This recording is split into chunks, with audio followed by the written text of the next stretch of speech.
Here now is Lisa Bell and Candace Campos with Florida Foodie. Sponsored by Light Orlando, delivering hope together. Hello and welcome back to Florida Foodie. I'm your host, Lisa Bell, and today we are on location in Orlando. Oh my gosh, we have our cup of coffee for a reason. I'm Candace Campos, and we are talking with people behind a coffee brand here in Central Florida who are still 40 years later roasting coffee beans right here in the heart of Orlando. I tell you what, when you walk into this place, you just want to melt. Yes. We are joined today by the Director of Marketing for Barney's Coffee, Shannon Wolfgang. Hi. Hi, thank you so much for joining Thanks for us. having us today. This is fantastic. We cannot wait to see your whole process here in Orlando, from roasting to flavoring. And you got started, the company got started some 40 years ago, right? Right. So how did it all begin? Give us the baby story. Yes, we actually just celebrated 43 years. Our flagship cafe is in Winter Park, Florida on Park Avenue. We only actually have that one location till this date. That's where we started. We actually opened a bunch of locations in the mall. A lot of people are like, where did Barney's go? We remember you from the mall. Well, yeah, that's where we started, and that's where we became huge. We had flavored coffee. It's same as White Christmas. That was our number one flavor, and it became like a national phenomenon. Yeah. So at that point, we were doing great, but then our investors and our business managers decided to change plans. And then at that point, we closed down our mall locations, and we decided to keep our flagship location at the cafe. And then we kind of just did our online store for barneyscoffee.com. Yeah. So many people have memories of Barney's. If they grew up in Central Florida, they remember Barney's. And as you mentioned, people are like, hey, where'd you go?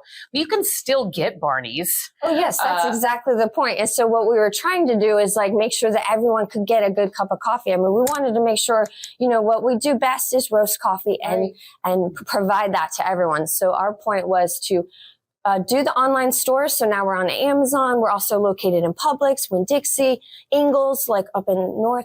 So there's lots of locations that you can find our coffee, and that's what we wanted to do. And I really feel like, especially the Santa's White Christmas, that's part of the holidays, you know, whether it was shopping at the mall, but you guys have evolved. Which you can get year round, by the way, I discovered. Yes, so it started as like a limited time only flavor. That's kind of what we start with any of our flavors.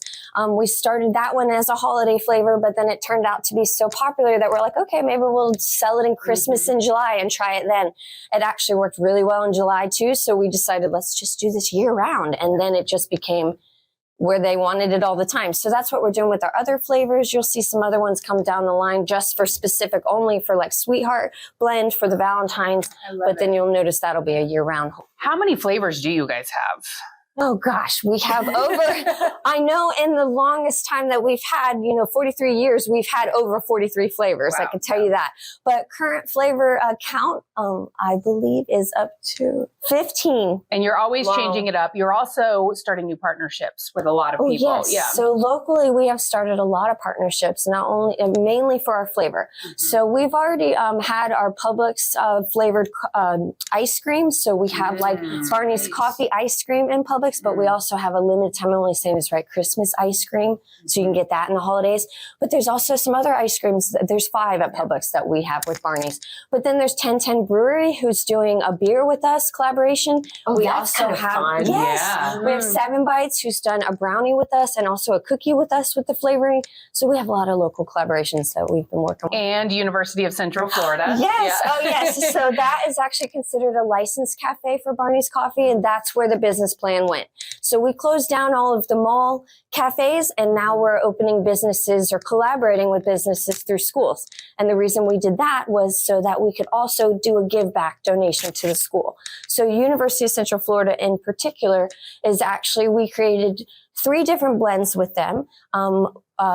Flavored coffee, like a Pegasus blend. And if you purchase that coffee, not only at the UCF cafe that they have, the bookstore, but purchase it online for Barney's Coffee, $1 of that bag actually goes back to their food insecurity program.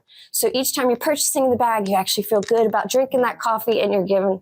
I love that. Focus How did that come about? Because that's so cool that you guys are doing that. And that started, I don't know the original school, but I know we have Stetson's, Rollins, we have Orlando Science Center, and all of those have a coffee that maybe is a give back sort of thing. I mean, you guys are so focused here in Central Florida. Yes. I mean, and then when we went back there just to kind of do the tour, you don't realize still how this is still kind of feels like a mom and pop shop, even though you guys have become such a household name nationwide. For sure. So we used to roast our own coffee actually at the cafe in Winter Park. So that's still our flagship cafe, and that's where we roasted everything.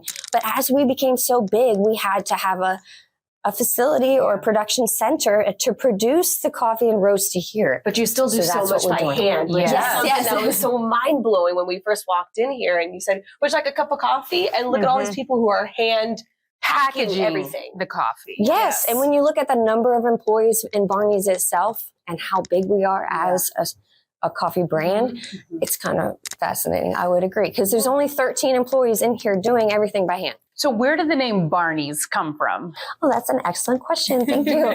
So one of our originators is actually named Phil Barney Jones. So Barney is actually his name, his middle name. So he was one of our originators, and that's where that name came from. And he created flavored coffee? Oh, yeah, he was, if you look at our actual story, he was an inventor himself. Like, he just wanted to tinker with different things, and he was like, you know what, no one's doing flavored coffee.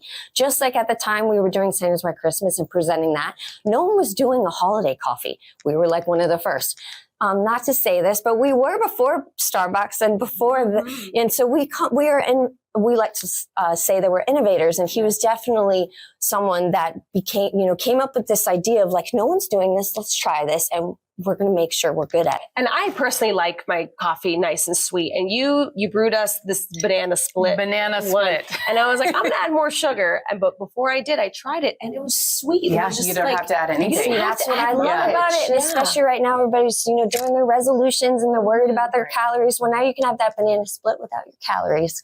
So that's what I love about it too. So yeah, you can have all the flavor within the coffee and you don't have to worry about adding the sugar, adding the creamers, or adding the whipped cream and all that frou-frou stuff, because that's not really what we're about.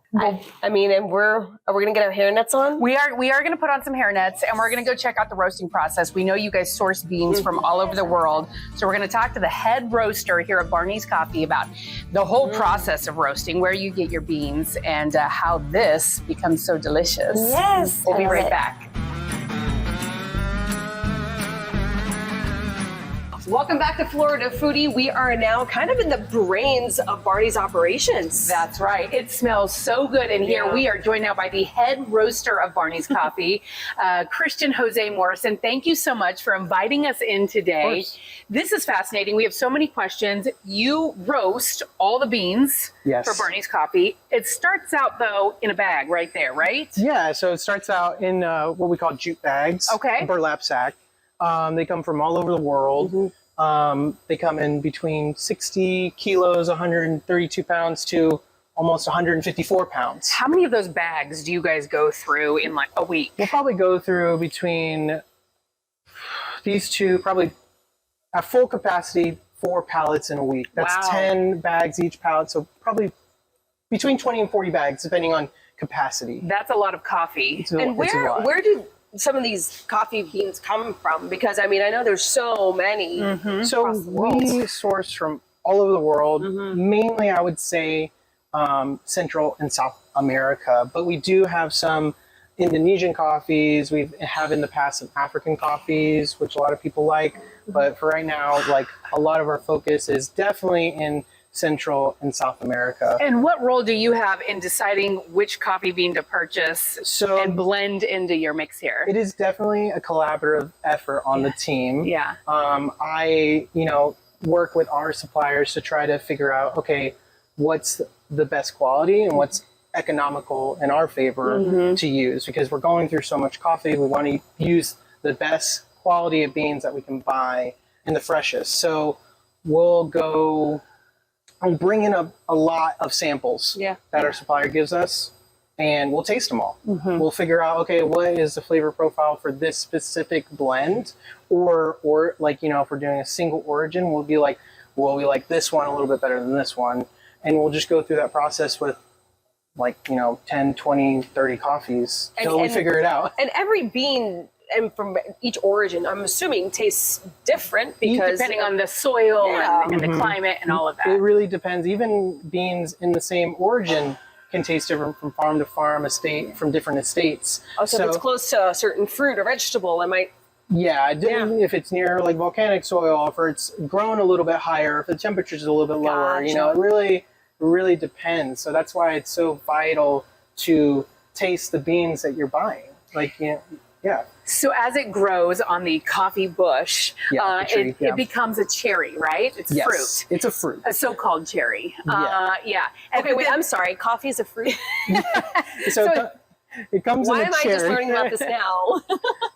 A lot of people only see it in the roasted form, so not a lot of people think that like it comes in a cherry and there's two basically seeds inside of it, which is the coffee that we grind up and drink. Huh. So it goes from that into this, right? Yes. So, well, there's a long process. A lot of hands touch it. So basically, before it even gets to this is green coffee. It's in its raw form. Before it even gets there, it's either machine picked, hand picked by, you know, people on the farms, and then it's brought into a processing facility where then, depending on the process, you know, then it goes one or different ways. There's two different processes. There's a wash process and a natural process. And with a wash process, they take off all of the fruit, all of the skin and everything, and then they kind of ferment it. All coffee is kind of fermented. It's sat and then dried.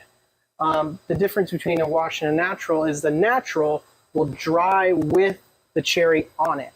So you'll get some more distinct fruity notes to it, like, you know, kind of jammy, juicy notes. And all that happens on the coffee farm? Yes, or a processing facility. Okay.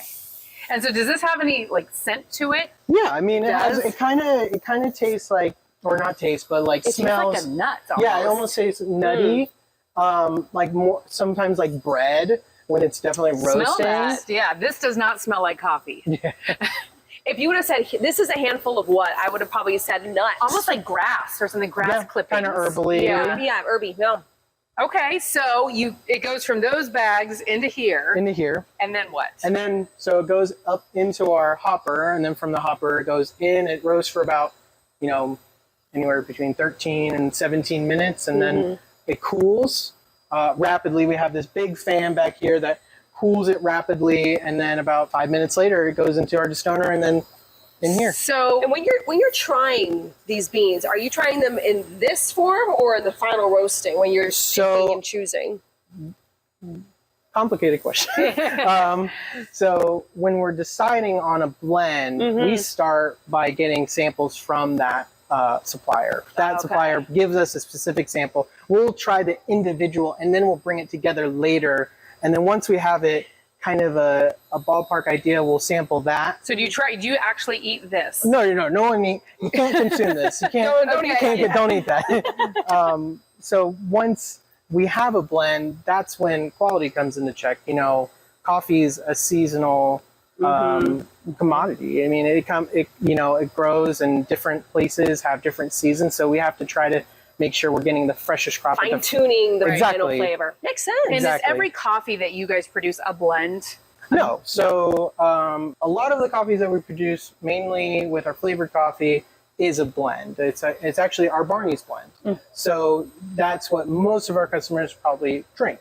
Now we do have a line of coffees called Crop X. You know, those are our single origin lines. They're a little bit higher in quality and they're going to be more, you know, selected with a little bit more scrutiny. Yeah. You know, we want to try to elevate, you know, the quality in those coffees, bring out what is best about that origin, and, you know, yeah.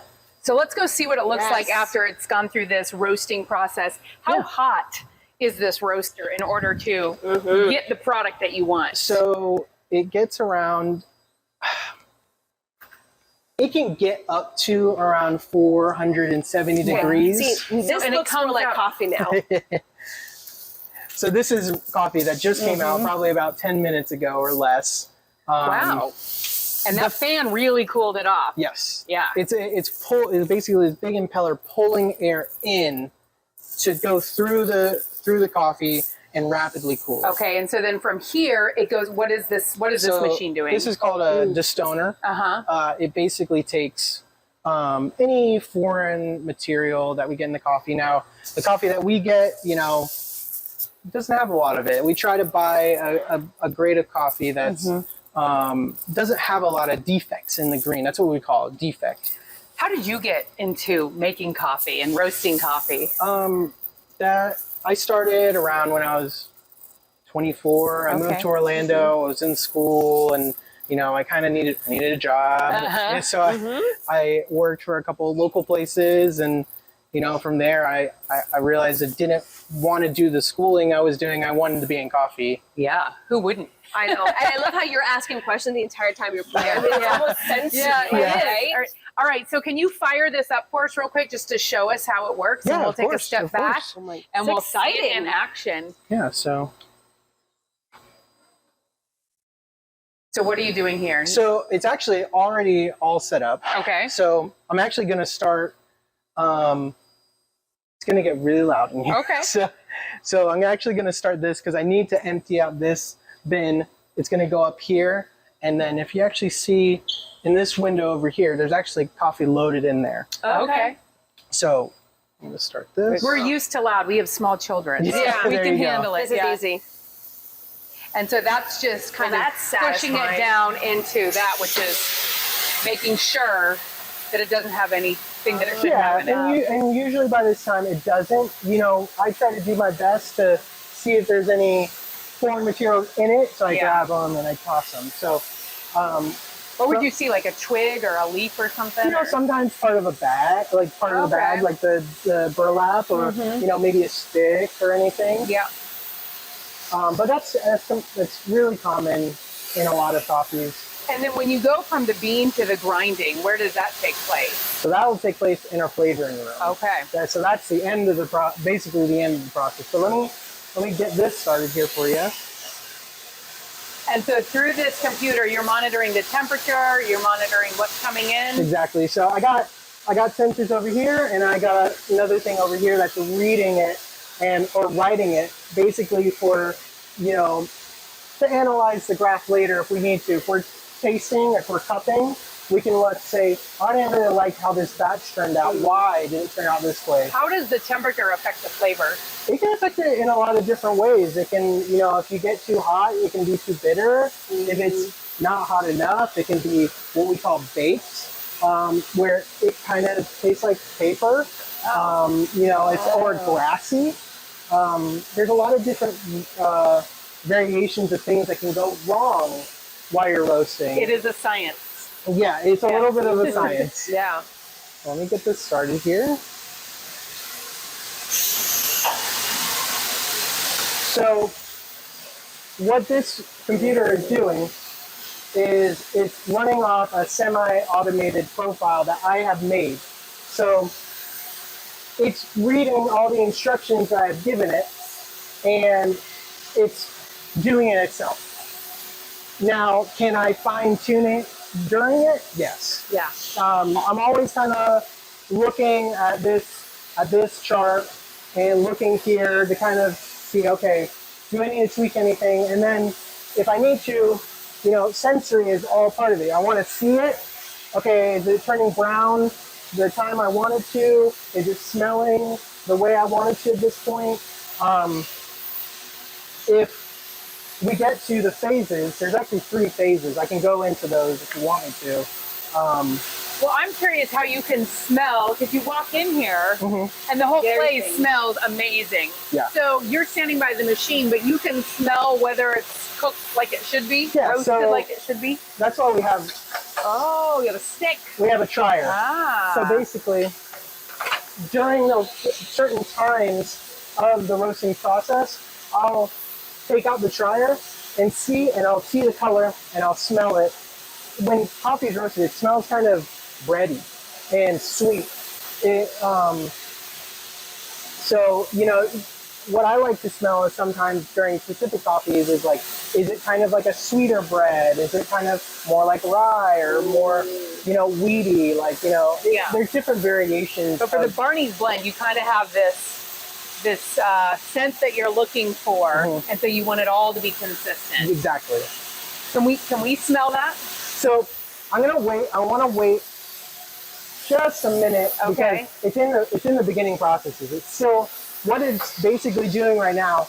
It's absorbing the heat from the coffee or from the drum, because there's a big drum in here that's spinning, and the coffee's taking that energy. And then what's going to happen is going to take that energy and the gas, the fire that's under it, and keep taking that energy on.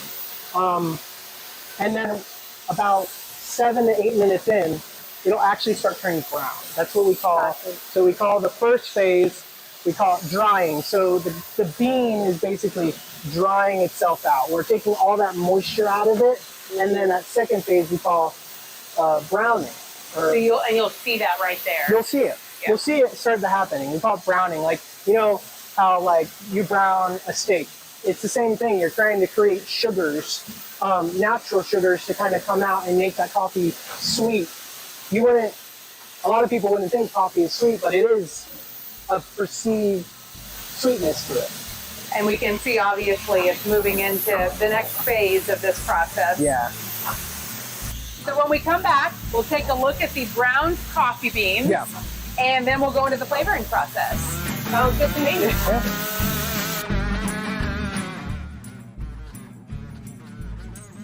Welcome back. We are now in kind of the flavoring zone here at Barney's. Oh my gosh, this has been so much fun. We are joined now by Adriana Henderson, the Director of Operations at Barney's. We just watched 150 pounds of coffee beans being roasted. Yep. What a process. But then it wasn't done yet.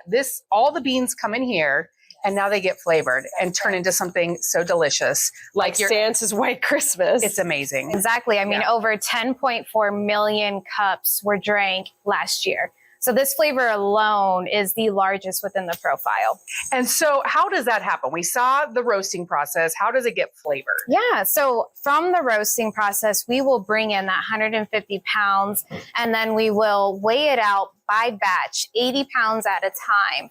And after 80 pounds have been measured out, it goes into the grinder. From there, it's transported into our mixer, where we're then dosing it very slowly as it's rotating with the flavoring. Now, Santa's White Christmas is one of the very few blends that not only gets flavoring, but it gets powdered sugar. So a little extra sweetness in your cup. And in saying that, it takes about 10 minutes of blending to get that final coat.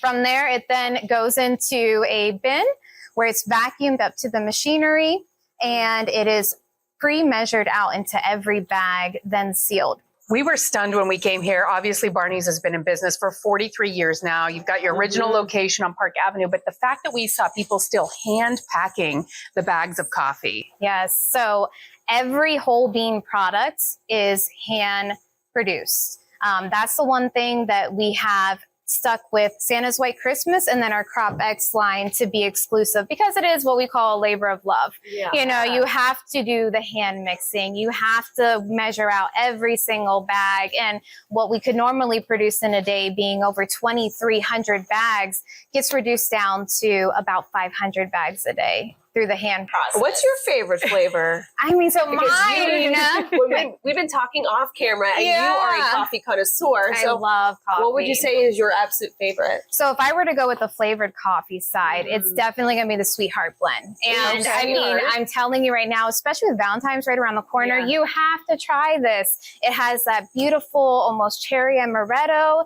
taste, and it's got the chocolatey notes, and it's perfection in a cup. I mean, I think it's underrated in the lineup.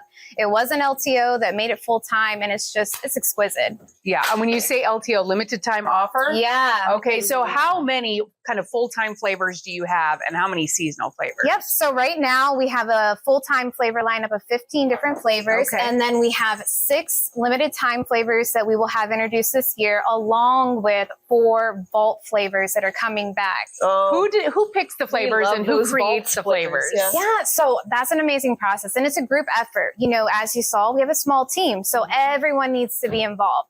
And so what we do is we source from 4 different flavor producers, and we take about 20 cups of different flavors, and then we reduce it down to that 6 final. And it's based off of all of our likes. You know, hey, I think this one really complements what we're looking to achieve. It has the flavor profile. I think it's going to stand out and be a big hit. So we go through a whole cupping process and a process of elimination and rating. Well, we have had so much fun today. Yes. And where can we purchase bags like this? Oh my God. Many avenues. So number one, definitely barniescoffee.com. But you can also find us in Publix. You can find us in Ingles. You guys can find us in Winn-Dixie, Amazon, anywhere within those. And then, of course, check out our cafe, because at the cafe, you can find our product all lined up, and that would be amazing. Do we have to go back to work now? I am so jittery. It's not even funny. This has been so much fun. Thank you so much for inviting Florida Foodie into Barney's Coffee. Thank you, ladies. And cheers. Cheers. Thank you. Thank you. Thank you for listening to Florida Foodie. We'd also like to thank our guests, Shannon Wolfgang, Christian Jose Morrison, and Adriana Henderson. You can find their business online at barniescoffee.com. You can also find it on Facebook, Instagram, and TikTok. Be sure to follow Lisa Bell online. Search Lisa Bell News on Facebook and Instagram. You can also find Candace Campos on social media. On Facebook, search Candace Campos News 6. And on Instagram, search Candace Campos, WKMG. Also, a big thank you to our production team. I'm the show's producer, Thomas Mates. Please take the time to rate and review us on Apple Podcasts and Spotify, or wherever you stream podcasts. And you can find videos of all of our podcasts on clickorlando.com and on YouTube. Just search for Florida Foodie.